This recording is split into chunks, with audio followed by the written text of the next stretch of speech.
dan salam sejahtera. Nama saya Muhammad Fakhruddin bin Ibrahim, bernombor metrik D20191089148. Yang dihormati dan dikasihi Encik Muhammad Fawis bin Bakri dan rakan-rakan seperjuangan sekalian. Tema pengucapan awam saya iaitu pendidikan yang bertajuk Punca-punca Ponteng Sekolah dalam kalangan remaja di Malaysia. Ponteng sekolah merujuk kepada tindakan pelajar yang tidak hadir ke sekolah secara sengaja untuk pergi ke tempat yang lain. Pelajar yang sering ponteng ini biasanya sudah tahu destinasi yang ingin dituju oleh mereka seperti kafe cyber, restoran makanan segera, pusat membeli belah dan tempat menonton wayang. Kebiasaannya, kumpulan pelajar yang sering terlibat dalam gejala ponteng sekolah ini berumur antara 13 hingga 17 tahun. Buktinya berdasarkan laporan daripada unit sekolah menengah Jabatan Pendidikan Wilayah Kuala Lumpur, berlaku peningkatan sebanyak 8% menjadi 214 kes ponteng sekolah pada tahun 2015 berbanding dengan tahun sebelumnya. Hakikatnya, gejala ponteng yang semakin membimbangkan ini disebabkan oleh faktor-faktor yang akan dibincangkan secara lebih terperinci. Salah satu faktor utama yang menyebabkan berlakunya gejala ponteng sekolah ini ialah pengaruh rakan sebaya. Hal ini dikatakan demikian kerana tempoh masa belajar bersama dengan rakan sebaya adalah lebih lama berbanding berada di rumah bersama ibu bapa. Selain itu, semasa remaja berada di rumah, mereka juga turut berkomunikasi secara atas talian bersama rakan sebaya mereka.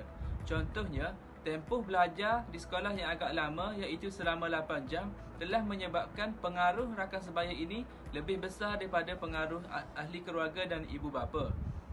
Hal ini boleh mendorong ataupun mempengaruhi pelajar melakukan perkara yang baik dan sebaliknya. Oleh itu, remaja perlu bijak dalam memilih kawan agar pengaruh rakan sebaya yang negatif ini tidak mendatangkan kesan yang buruk kepada diri para pelajar. Pelajar mencari keseronokan juga merupakan salah satu faktor yang menyebabkan berlakunya gejala ponteng sekolah.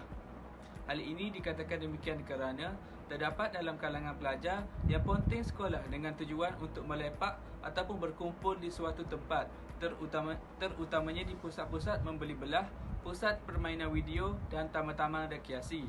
Malahan, terdapat juga dalam kalangan pelajar-pelajar yang ponteng ini pergi menonton wayang ataupun berkelah. Bagi mereka, belajar di sekolah adalah sesuatu yang membosankan kerana tiada unsur-unsur hiburan dan teknik ataupun gaya pengajaran guru yang konvensional.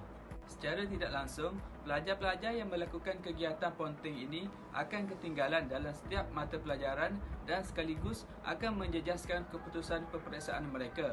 Oleh itu, jelaslah bahawa pelajar yang ponteng sekolah ini majoritinya akan mengalami kegagalan dalam peperiksaan dan akan menjejaskan masa hadapan mereka. Sekali, faktor yang menyebabkan berlakunya gejala ponteng sekolah ini ialah tekanan ekonomi. Hal ini kerana taraf ekonomi keluarga pelajar yang rendah menyebabkan mereka malu untuk pergi ke sekolah. Mereka ponteng sekolah bagi mengelakkan diejek ataupun dipersenda oleh rakan-rakan mereka. Apabila mereka ponteng sekolah, mereka akan terlibat dan melakukan perkara-perkara yang negatif untuk mengisi masa lapang mereka. Oleh kerana kedudukan ekonomi yang rendah, ibu bapa kepada pelajar-pelajar yang ponteng ini terlalu sibuk dalam mencukupkan perbelanjaan harian dan akan mengabaikan tanggungjawab terhadap anak mereka. Jadi, anak-anak mereka akan merasa bebas dan melakukan perkara-perkara yang negatif bersama rakan-rakan sebaya mereka. Oleh itu, jelaslah bahawa faktor tekanan ekonomi ini akan menyebabkan berlakunya gejala ponteng dalam kalangan pelajar sekolah. Kesimpulannya, gejala ponteng sekolah disebabkan oleh faktor pengaruh rakan sebaya, faktor pelajar sendiri mencari keseronokan dan faktor tekanan ekonomi. Semua pihak, termasuklah pihak ibu bapa, pihak sekolah dan pihak kerajaan haruslah bersinergi bagai au dengan tebing untuk mengambil tindakan yang drastik bagi mencegah gejala ponteng sekolah ini. Dengan berbuat demikian, barulah gejala ponteng sekolah dapat diatasi dengan segera kerana remaja merupakan tonggak masa hadapan negara iaitu pemuda harapan bangsa, pemudi tiang negara. Sekian, terima kasih.